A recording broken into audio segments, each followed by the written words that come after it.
나를 사랑하는 사람을 사랑하는 것은 누구나 다 쉽습니다. 나를 존중하는 사람에게 친절을 베푸는 것도 또한 그렇게 어렵지 않습니다. 그러나 나를 미워하는 사람을 사랑한다는 것은 쉽지 않은 일입니다. 더욱이 나를 배신할 사람을 끝까지 품는다는 것은 인간의 힘으로는 불가능한 일이라 봅니다. 그런데 오늘 본문 말씀해 보니까 인간의 상식을 뛰어넘는 사랑을 보여주고 있습니다. 그것은 배신자를 향한 예수님의 사랑입니다. 원수를 향한 예수님의 사랑입니다. 끝까지 포기하지 않는 예수님의 사랑입니다. 그리고 바로 그 사랑이 십자가의 사랑이며 그리스도 예수의 사랑입니다. 마지막 순간까지 품으시는 예수님의 그 크신 사랑. 요한은 예수님의 품에 기대어서 조용히 묻습니다. 주여 누구니까? 예수님을 배신할 자가 누구니까? 베드로 사도가 요한에게 사인을 주니 예수님의 품에 안긴 이 요한이 예수님께 묻고 있는 것입니다. 그러자 예수님께서 조용히 말씀하십니다. 내가 떡 한 조각을 적셔서 줄 것인데 그 받는 자가 바로 그니라. 그리고 예수님은 떡 한 조각을 적셔서 누구에게? 가룟 유다에게 건네주었습니다. 사랑하는 여러분, 이 장면은 단순히 범인을 지목하기 위한 예수 그리스도의 그 행동이 아닙니다. 당시 유대 문화에서 식사 자리에서 집주인이 손님에게 떡을 적셔 직접 건져주는 건네주는 그 행위는 특별한 의미를 가지고 있었습니다. 우리나라의 문화에도 마찬가지입니다. 맛있는 음식이 있으면은 손님에게 먼저 이제 그 접시와 음식을 가까이 하면서 드셔보시라고. 그러면서 너무 이물없고 가까운 사이면 또 그 어떤 음식을 좋게 떼어서 한 번 더 드시라고 권하는 그런 문화가 전통이 있습니다. 그것은 바로 사랑의 표시였습니다. 존중의 표현이었습니다. 친밀함의 또한 상징이었습니다. 가장 귀한 손님에게 베푸는 특별한 호의였습니다. 그런데 예수님은 그 사랑의 떡을 누구에게 주셨습니까? 베드로에게 주신 것도 아닙니다. 사랑하는 요한에게 주신 것도 아닙니다. 곧 자기 자신을 팔아넘길 가룟 유다에게 주셨습니다. 얼마 후면은 은 30에 예수님 자기 자신을 팔아버릴 그 사람, 그리고 예수님을 잡으러 오는 그 사람들에게 입맞춤으로 군병들을 데리고 올 사람, 십자가의 길로 몰아넣을 사람, 바로 그 사람에게 예수님은 사랑의 떡을 건네고 있는 것입니다. 이것이 하나님의 사랑, 예수님의 사랑입니다. 우리 같으면 어떻게 하겠습니까? 이미 배신할 것을 알았더라면 그를 쫓아내지 않았겠습니까? 책망했을 것입니다. 분노했을 것입니다. 그러나 예수님은 끝까지 사랑하셨습니다. 끝까지 기다리셨습니다. 끝까지 기회를 주셨습니다. 왜냐? 사랑은 쉽게 포기하지 않기 때문에 그렇습니다.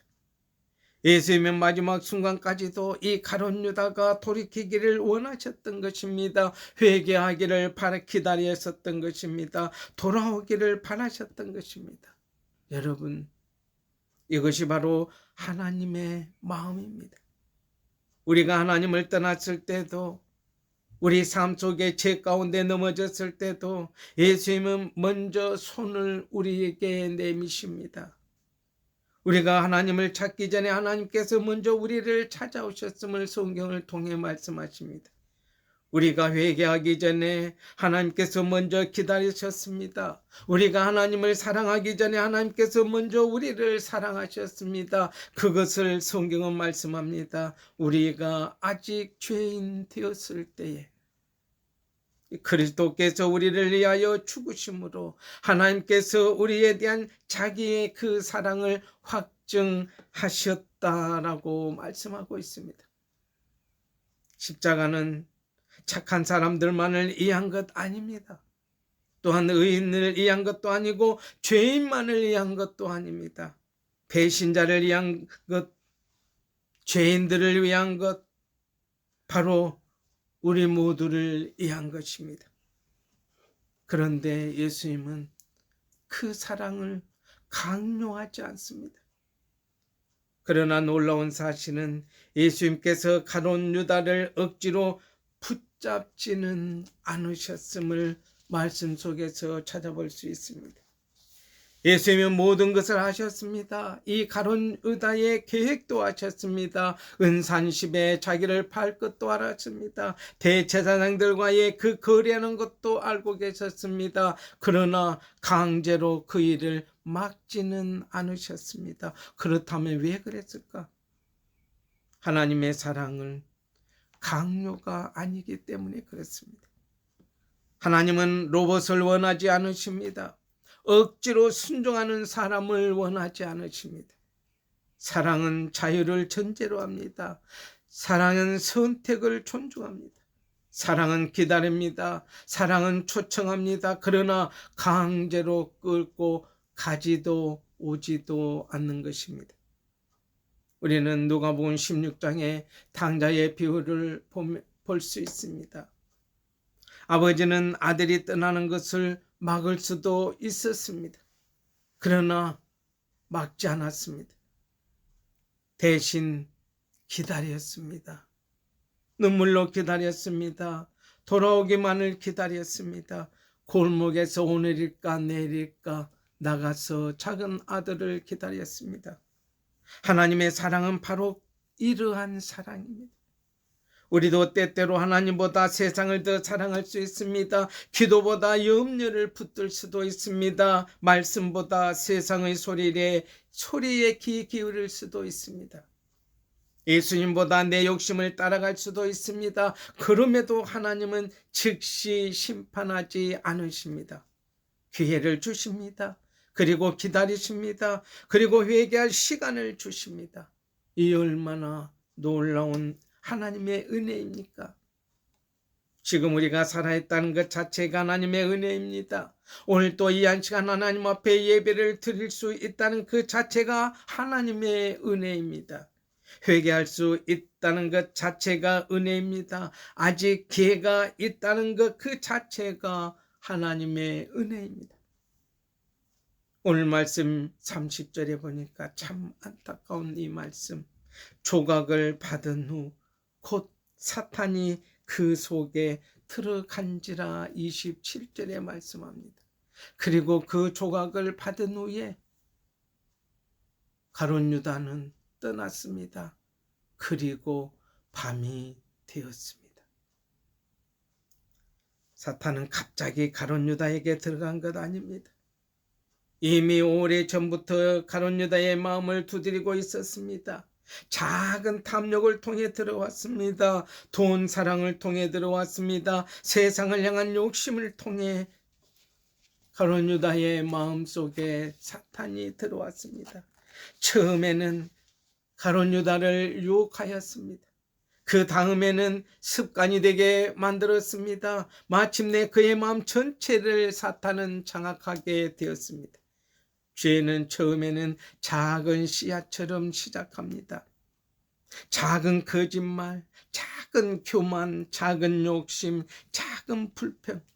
사탄의 가장 무서운 전략은 한 번에 사람을 무너뜨리는 것이 아닙니다. 조금씩 하나님에게서 멀어지게 만든다는 것입니다. 기도를 미루게 만듭니다. 말씀을 소홀히 하게 만듭니다. 회개하는 것을 가볍게 여기게 만듭니다. 감사를 그래서 잃어버리게 만듭니다. 결국 하나님보다 다른 것을 더 사랑하게 만듭니다. 그래서 우리는 날마다 깨어 있어야 합니다. 날마다 십자가 앞으로 나아가야 합니다. 날마다 예수 그리스도의 이름으로 회개해야 합니다. 죄를 가볍게 여기면 절대 안 됩니다. 작은 타협이 결국 영혼을 무너뜨릴 수 있기 때문에 그렇습니다. 끝까지 사랑하셨으나 끝까지 예수님의 사랑을 거절했었던 이 가룟 유다. 가룟 유다의 가장 큰 비극, 배신 자체가 아닙니다. 예수님의 사랑을 끝까지 거절하는 것이 있습니다. 예수님은 기회를 주셨습니다. 발도 씻고 닦아주셨습니다. 같은 식탁에 앉혀서 식사도 하게끔 했습니다. 떡도 건네주셨습니다. 마지막 사랑도 베푸셨습니다. 그러나 이 가룟 유다는 끝내 돌아오지 않았습니다. 여러분, 사람을 멸망시키는 것은 하나님의 사랑이 부족해서가 아닙니다. 은혜가 부족해서도 아닙니다. 회개 기회가 없어서도 아닙니다. 문제는 인간이 끝까지 하나님을 거절하는 데 있습니다. 지옥은 사랑이 부족해서 생기는 그런 곳이 아닙니다. 사랑은 끝까지 거절한 결과입니다. 그래서 하나님은 지금도 부르십니다. 돌아오라고, 내게로 오라고, 회개하라고, 내가 너를 사랑한다고. 그런데 사람이 그 음성을 거절할 수 있습니다. 가룟 유다가 바로 그랬기 때문에. 그래서 가장 비극적인 인생은 실패한 사람이 아니고 회개하지 않는 사람입니다. 넘어진 사람이 아닙니다. 주님께 돌아오지 않는 사람입니다. 끝까지 그러나 사랑하셨던 예수님. 우리 가운데 완전한 사람은 아무도 없습니다. 우리는 모두 넘어집니다. 실패할 수도 있습니다. 때로는 예수님을 부인하기도 합니다. 때로는 세상을 더 사랑하기도 합니다. 때로는 기도보다 걱정을 붙들기도 합니다. 그러나 놀라운 것은 우리가 예수님을 붙들기 전에 예수님께서 먼저 우리를 붙들고 계시다는 사실입니다. 우리가 예수님을 사랑하기 전에 예수님께서 먼저 우리를 사랑하셨습니다. 우리가 예수님을 찾기 전에 예수님께서 먼저 우리를 찾아오셨습니다. 우리가 포기할 때에도 예수님은 우리를 절대 포기하지 않으셨습니다. 베드로를 포기하지 않으셨습니다. 토마를 포기하지 않으셨습니다. 실패한 제자들을 포기하지 않으신 예수님이십니다. 그리고 오늘 또 우리를 포기하지 않으십니다. 이것이 복음입니다. 이것이 십자가입니다. 이것이 하나님의 은혜입니다. 우리는 지금 넘어져 있습니까? 죄책감 때문에 가운데 쌓였습니까? 하나님에게서 멀어졌다고 생각하십니까? 그러나 성경은 말씀합니다. 아직 늦지 않았으니 돌아오라 말씀하십니다. 가룟 유다처럼 절망 속으로 들어가지 말아야 합니다. 베드로처럼 저주하며 예수님을 부인하였지만 통곡하고 눈물을 흘리며 회개하고 예수님께로 돌아왔습니다. 예수님은 여전히 기다리고 계십니다. 예수님은 여전히 손을 내밀고 계십니다. 예수님은 여전히 말씀하십니다. 수고하고 무거운 짐진 자들아 다 내게로 오라. 내가 너희를 쉬게 하리라 말씀하십니다. 사랑하는 성도 여러분, 끝까지 사랑하시는 예수님의 그 사랑 앞에서 절망보다 우리는 하나님의 그 크신 은혜를 붙들기를 바라고 원합니다. 죄보다 십자가만을 바라보시기를 바랍니다. 실패보다 용서를 바라보시기 바랍니다. 우리의 사랑은 변한다 할지라도 예수님의 사랑은 절대 변하지 않는 사실을 믿으십시오. 우리의 믿음은 흔들린다 할지라도 예수님의 은혜는 흔들리지 않는다는 사실도 기억하십시오. 이제 오늘 말씀 속에서와 같이 요한복음 13장 25절에서 27절 말씀을 살피면서 말씀을 살펴보았습니다. 우리는 이 말씀을 통해서 우리의 삶 속에서 어떻게 적용하며 살아가야 할까? 오늘날 가장 먼저 수건을 허리에 둘러야 할 곳이 가정입니다. 남편과 아내가 서로의 발을 씻겨주어야 합니다. 상처를 늘 들추어내기보다 덮어주고 비난하기보다 이해하며 정죄하기보다 용서해야 합니다. 부모는 자녀를 위해 눈물로 기도하고 자녀는 부모를 공경하며 가족이 서로 섬길 때에 그 가정은 아름다운 작은 천국이 될 것입니다. 교회 안에서는 어떻습니까? 교회는 성도들 간에 경쟁하는 것이 아닙니다. 서로 발을 씻어주는 곳입니다. 누가 더 높으냐를 따지는 곳이 아니라 누가 더 많이 사랑하느냐를 고민해야 하는 곳입니다. 누가 인정받았느냐보다 누가 더 낮아지느냐를 기뻐하는 것이 교회입니다. 상처받은 지체를 품어주고 넘어진 성도를 일으켜 세워주며 눈물을 흘리는 자와 함께 울어주는 공동체가 바로 주님의 몸된 교회입니다. 목회자와 직분자들은 과연 이 말씀 속에서 어떻게 적용하며 살아가야 할까? 예수님은 주와 선생이셨지만은 허리에 수건을 두르셨습니다.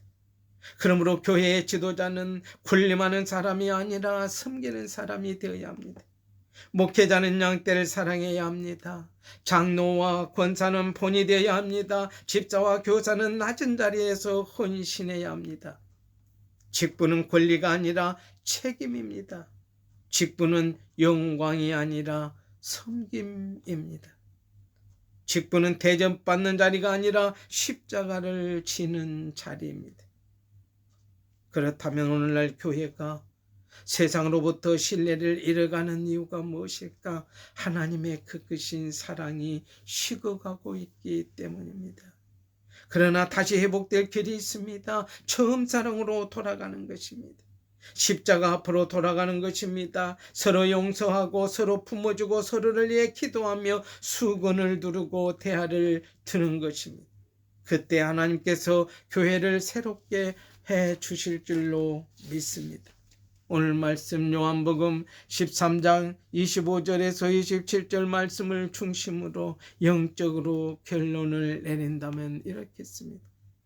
유다가 나가니 밤이더라 라는 그 말씀이 30절인데 성경 말씀은 짧지만 무서운 말씀으로 오늘의 말씀을 마무리합니다. 가룟 유다가 그 조각을 받고 곧 나가니 밤이더라 하신 이 말씀, 이 밤은 단순한 시간적인 개념이 아닙니다. 영적인 상태를 말하고 있습니다.